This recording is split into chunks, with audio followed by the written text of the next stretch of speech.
Alors, le Conseil scientifique DCF, la première question que l'on peut se poser, la fonction commerciale est-elle une science exacte? Ça, c'est une question tout à fait essentielle. Alors, je ne sais pas si vous vous souvenez, peut-être pour les plus anciens d'entre vous, jusqu'au XIXe siècle, on définissait la science comme étant un phénomène mesurable, quantifiable et reproductif. Et puis ensuite, il y a eu des évolutions de cette notion de la science, notamment au cours du XXe siècle, avec l'arrivée de la psychologie, de la psychanalyse, de la sociologie ou de l'ethnologie. Et là, on a redéfini ce qu'était le champ des sciences humaines. Et bien, moi, je vous propose aujourd'hui de faire rentrer dans ce champ des sciences humaines une nouvelle discipline qui est celle de la fonction commerciale. Alors, quand on parle de science, il y a trois paramètres qui sont tout à fait essentiels. C'est d'abord, il faut des chercheurs. Deuxièmement, il faut un thème ou des termes de recherche. Et puis, troisièmement, il faut des objectifs. Alors, les chercheurs, eh bien, nous les avons constitués maintenant depuis 2 ans à un groupe homogène. Et ces chercheurs, ce sont des professeurs-chercheurs de la fonction commerciale qui exercent leur activité de professeurs dans nos écoles de commerce sur l'ensemble du territoire national. Et à ce groupe, à ce noyau dur est venu se rajouter un certain nombre de professeurs étrangers, européens, ou des professeurs dans des pays un peu plus éloignés comme les États-Unis ou l'Afrique du Sud. Et l'ensemble de leurs travaux, l'ensemble des marqueurs qu'ils vont déterminer, eh bien, vont faire l'objet d'études, vont faire l'objet de publications. Alors à quoi vont servir ces études et ces publications? Vous allez me dire, c'est très bien de chercher dans la fonction commerciale, mais est-ce que ça va nous servir à nous, DCF? Est-ce que ça va servir à nos entreprises? Est-ce que ça va servir au mouvement? Alors on leur a fixé des objectifs à ces chercheurs. Les 2 animateurs donc ce groupe, moi-même et Pascal Brassier, qui est un des professeurs de l'école de commerce de Clermont-Ferrand, eh bien, le thème central de ces recherches, c'est l'innovation dans la fonction commerciale. Je crois que c'est un sujet qui a été très largement évoqué, débattu depuis ce matin. Il fallait que nous ayons, nous, notre vision du mouvement DCF et d'aller un peu plus loin que les préjugés ou les premières approches qui sont les nôtres pour travailler, chercher et puis avoir des données plus scientifiques que celles que nous avons habituellement dans nos entreprises. Alors nous leur avons fixé un certain nombre d'objectifs autour de cette notion d'innovation dans la fonction commerciale. Donc les objectifs sont les suivants. Alors, alimenter le réseau, c'est-à-dire vous-même, les dirigeants, les présidents de région et présidents d'associations, le COMEX, sur les sujets d'actualité ou de prospective de la fonction commerciale et du marketing. Le deuxième objectif que nous avons fixé au Conseil scientifique est de fournir des thèmes aux différentes manifestations, au Congrès bien sûr, aux AG, aux journées de rentrée, puis aussi d'avoir des sujets qui vont vous permettre d'animer, vous, présidents, vos associations. Le troisième objectif que nous avons fixé à ce Conseil scientifique, c'est de permettre d'avoir des thèmes qui sont des prises de position du mouvement DCF, de cette fonction commerciale que nous représentons auprès des médias. Et puis le quatrième point, eh bien, c'est créer l'actualité et légitimer notre positionnement du mouvement DCF auprès des médias et aussi auprès des pouvoirs publics. Je pense qu'il y a des représentants ici de l'éducation nationale. Il est intéressant de pouvoir discuter avec des bases établies et des bases scientifiques. Voilà, et puis bien sûr, animer les conférences téléphoniques que vous connaissez tous, permettre d'avoir des intervenants qui sont ces professeurs de la fonction commerciale, et puis de mettre à la disposition de chaque membre DCF une plateforme où vous allez retrouver l'essentiel de ces recherches et pouvoir, dans vos entreprises, vous inspirer des meilleures pratiques et les appliquer dans l'animation de vos forces de vente. Alors, on a bien évidemment, avec ces professeurs-chercheurs, essayé de comprendre dans quel contexte on pouvait situer ces recherches. Alors, ces sujets ont largement été développés depuis ce matin, mais il y a quelques angles, moi, qui me paraissaient tout à fait intéressants. Donc, d'abord, la première question que l'on peut se poser, c'est quel est l'univers aujourd'hui de nos clients? On a vu, et ça a été répété depuis ce matin, qu'on était aujourd'hui dans des offres assez peu différenciées. Là, on a pris 2 exemples très simples. Si vous allez chez votre fournisseur habituel d'écran télévision, eh bien, vous êtes un peu perplexe devant le rayon pour bien cerner quelle est la différence d'offres entre les grandes marques de ce secteur d'activité. Et on retrouve ça aussi dans le secteur ou dans l'animation des réseaux commerciaux interentreprises en B2B, puisque ce deuxième exemple que je connais particulièrement bien, lorsqu'un transporteur achète aujourd'hui des poids lourds, il a la même difficulté que la ménagère de moins de 50 ans à acheter des postes de télévision. Ils ont tous les mêmes consommations, tous le même nombre de kilométrages garantis, ils ont le même cadre réglementaire pour exercer et utiliser ces véhicules dans le cadre de l'activité de transport. Alors, un univers client très peu différencié, Et puis l'univers de nos clients aussi, ça a été rappelé, avec une offre qui est de plus en plus abondante. Et là, quelques chiffres. En 2007, il y avait simplement 11 000 ou 17 000 sites marchands en France. Il y en a aujourd'hui 114 000 et sur ces 114 000 sites marchands, il y a 12 500 sites marchands B2B. Donc, ce qui veut dire qu'il n'y a pas simplement les consommateurs, le grand public qui aujourd'hui fait ses achats sur Internet, mais il y a aussi les entreprises qui achètent à d'autres entreprises sur les sites Internet et ceci, bien sûr, modifie complètement les données de la fonction commerciale. 62% des consommateurs influencés par Internet dans leurs décisions d'achat.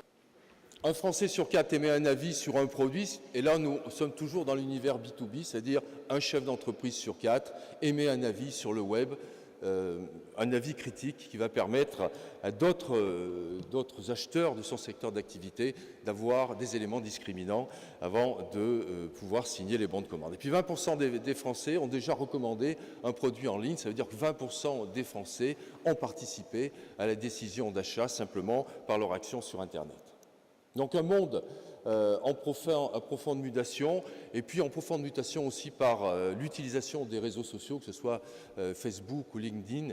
Eh bien 70% des Français pensent que les réseaux sociaux sont d'excellents moyens de communiquer avec leur environnement. Et on connaît aujourd'hui tous les phénomènes de buzz et tous les phénomènes de discrimination à l'achat, puisque par cet intermédiaire-là, eh bien, il y a des choix ou des non-choix qui vont se faire au moment de l'achat, non seulement en ligne, mais de l'achat aussi sur des points de vente beaucoup plus physiques. Et puis, l'univers de nos clients, c'est aujourd'hui une quête de sens permanente. On l'a rappelé lors d'un certain nombre de nos manifestations, hein, la responsabilité sociale de l'entreprise, alors qui est codifiée pour les entreprises cotées en bourse, que ce soit au 440 ou SBF 250, mais aussi codifiée pour aujourd'hui une majorité d'entreprises, parce qu'elles sont fournisseurs des principaux acteurs de notre économie. Elles ont l'obligation de respecter un certain nombre de règles et puis elles sont sous le regard à la fois de leurs salariés, de leur environnement, de leurs clients et de leurs fournisseurs. Les origines de production, on sait aujourd'hui qu'il y a un regard extrêmement attentif, extrêmement pointu sur les origines de production, ce qui peut aussi permettre de développer des stratégies positives avec l'acheter français ou le fabriqué français, mais aussi on s'inquiète de connaître l'origine et les modes de fabrication et par qui sont fabriqués les produits que nous achetons.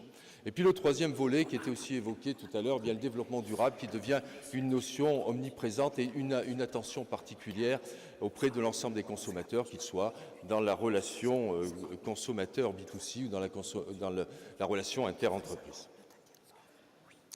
Alors, à travers ces phénomènes que je passe bien sûr assez rapidement, ils ont été développés et puis méritent d'avoir des études un peu plus approfondies ou d'aller en quête d'informations, eh bien les sujets que nous avons demandé à ce conseil scientifique à partir de l'innovation commerciale, eh bien, sont très simples. C'est l'innovation commerciale pour quel client, quel sera notre client demain, à quoi va-t-il ressembler, quelles sont ses motivations d'achat, quels seront les circuits qui vont lui permettre d'être mis en relation avec le produit, avec quelle force de vente, donc comment va-t-on organiser nos forces de vente et comment va-t-on motiver nos commerciaux, mieux les former pour qu'ils puissent répondre à la demande de ces nouveaux clients, quels seront demain les managers qui vont être en capacité de pouvoir piloter ces forces de vente et comment eux-mêmes seront-ils formés, quelles seront leurs méthodes managériales pour qu'on puisse répondre à l'ensemble de ces modifications, de ces bouleversements. Et puis demain, on peut aussi se poser la question sur quelle entreprise, quel sera le profil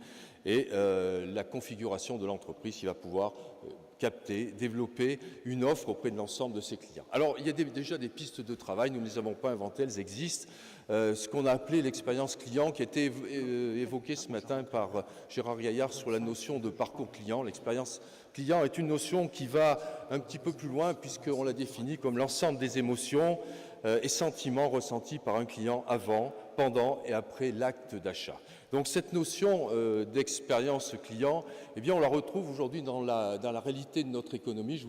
Vous avez quelques exemples ici, celui de notre partenaire à travers des campagnes de communication, de notre partenaire de la Caisse d'épargne. Là, on le retrouve sur des jeux chez PlayStation, là chez Lavazza, ici pour des sous-vêtements féminins. Je suis un grand constructeur d'automobiles, je regrette que ce ne soit pas celui de notre partenaire.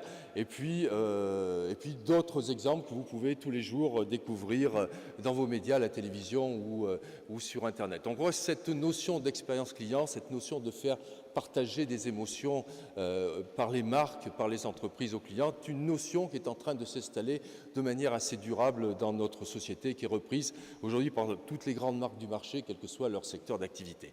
Alors, quelle transformation dans l'entreprise, quelle transformation dans les équipes de vente à partir de cette expérience client? Bien, il y a un schéma aujourd'hui qui est en train de se dessiner. Vous savez que pendant très longtemps, nous avons utilisé la CRM comme matrice de fonctionnement et d'animation de la fonction commerciale.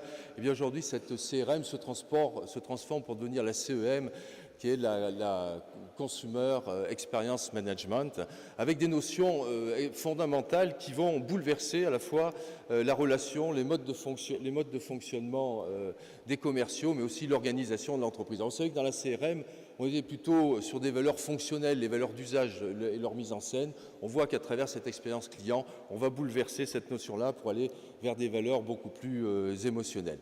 On était dans la gestion des comportements. On définissait assez bien l'offre comme étant la réponse à des comportements d'achat parfaitement identifiés. Eh bien là, aujourd'hui, on va dans l'analyse des comportements. Je crois que ça a été aussi évoqué toute la journée, c'est-à-dire on ne cherche pas à modifier les comportements, on cherche à les capter pour mieux structurer sa réponse et structurer son offre. Ensuite, l'analyse des données clients, je crois que c'était tout à l'heure évoqué par notre partenaire Altares.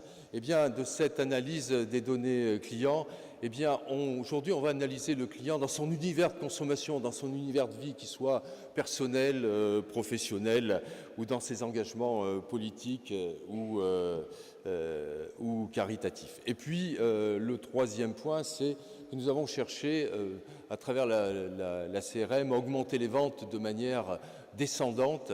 Eh bien, aujourd'hui, on va d'abord chercher à faire augmenter l'achat, c'est-à-dire que l'émotion et l'expérience du client vécue autour du produit et par le produit, eh bien, va l'inciter à l'achat et on va le guider dans cet acte d'achat. On ne va pas lui imposer des modèles économiques ou des modèles commerciaux préétablis. Et puis, on a pendant très longtemps, à travers la CRM, mesuré des process et des processus et des méthodes. Eh bien, on va maintenant mesurer, grâce à des outils extrêmement performants, mesurer chaque processus de l'expérience vécue par le client, avec cette capacité en cours d'évaluation de cette expérience client, de pouvoir la modifier et de pouvoir interagir. Alors, ces éléments-là vont modifier notre entreprise. De quelle manière? Et là, on peut dégager d'abord quelques grandes pistes de travail. Eh bien, auparavant, même si on l'a souvent dit que l'entreprise commerçante ou l'entreprise commerciale était intégralement tournée client, on sait aussi que ce n'était pas complètement la réalité, qu'il y avait des services commerciaux, des services clients, et puis que les services industriels ou les services techniques n'étaient pas toujours orientés client. Eh bien, on voit que dans ce domaine-là, dans cette stratégie de l'expérience client, eh bien, c'est l'intégralité de l'entreprise qui est concernée, c'est elle qui bâtit et qui structure l'expérience client. Et puis, l'entreprise, par la CRM, définissait des process et des processus. Eh bien, aujourd'hui, on voit, et ça a été aussi évoqué, que c'est le client qui définit ces process et processus. C'est lui qui dialogue, c'est lui qui impose sa volonté d'achat, c'est lui qui définit ses critères d'achat, notamment par l'intermédiaire de l'information qu'il va pouvoir trouver dans l'univers du digital. Et le troisième point qui est aussi important, dans l'organisation sociale de l'entreprise, et là je pense aux patrons de PME ou aux responsables de ressources humaines dans les grandes entreprises, eh bien, les horaires de l'entreprise étaient jusqu'à présent parfaitement définis parce que nos clients répondaient simplement à ces plages horaires qui leur étaient offertes pour venir acheter. Eh bien là, tout ça s'est bouleversé. On sait qu'aujourd'hui, on peut acheter à n'importe quelle heure du jour et de la nuit, n'importe quel jour de la semaine, le week-end et pendant ses vacances, et puis qu'on peut acheter aux quatre coins du monde. Donc il va falloir aussi que l'entreprise redéfinisse les temps de vente et ses modalités de vente. Et puis le point suivant, c'est que les canaux de commercialisation étaient des canaux assez distincts entre la grande distribution, la distribution spécialisée, les grossistes qui étaient des intermédiaires avec une distribution extrêmement maillée sur le territoire. Et bien tout ça, ça a tendance à disparaître pour être dans une distribution multicanale qui utilise à la fois le digital, le commerce de proximité et puis, on l'a aussi évoqué, les driving pour certains d'entre eux. Et ces canaux sont aujourd'hui pilotés par le client puisque c'est lui qui fait le choix du canal qu'il va utiliser pour acheter ses produits.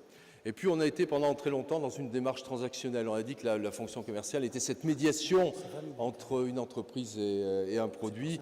Et bien on voit aujourd'hui qu'on est dans une interaction permanente puisque l'émotion du client, l'expérience client débute bien avant l'acte d'achat, se poursuit après l'acte d'achat. Elle est interactive puisque notre client a la possibilité non seulement de dialoguer avec son fournisseur, mais de dialoguer aussi avec d'autres acheteurs et de former des groupes, former des cercles et de faire du buzz autour des produits.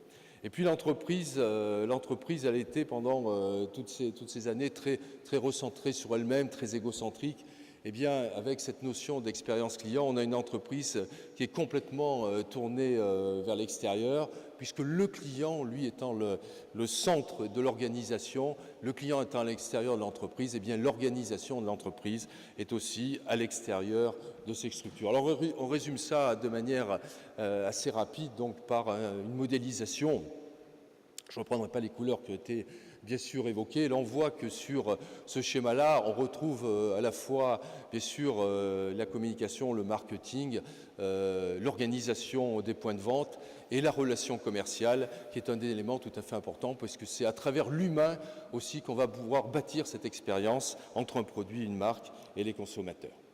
Voilà, puis je terminerai cette présentation par une citation de Sue Murphy, qui est une sociologue américaine, qui dit « Dites-le-moi et je l'oublierai, écrivez-le-moi et je m'en souviendrai peut-être, faites-le-moi vivre et je ne l'oublierai jamais ». Et c'est bien ça la trame de cette notion-là. Et donc nous allons demander à nos chercheurs, à partir de ces données, à partir de ces analyses et de cette petite méthode ou premier élément de méthode, eh bien on va leur demander de répondre à ces 4 questions que j'ai évoquées tout à l'heure, à travers l'expérience client, où sont et quels seront nos clients, comment va-t-on pouvoir les définir, quelle sera la force de vente et quel sera le profil de nos commerciaux, quels seront les managers qui vont les piloter, quelle sera l'organisation de notre entreprise qui va mettre en scène cette nouvelle forme d'organisation, donc qui est l'expérience client. Voilà, je vous remercie.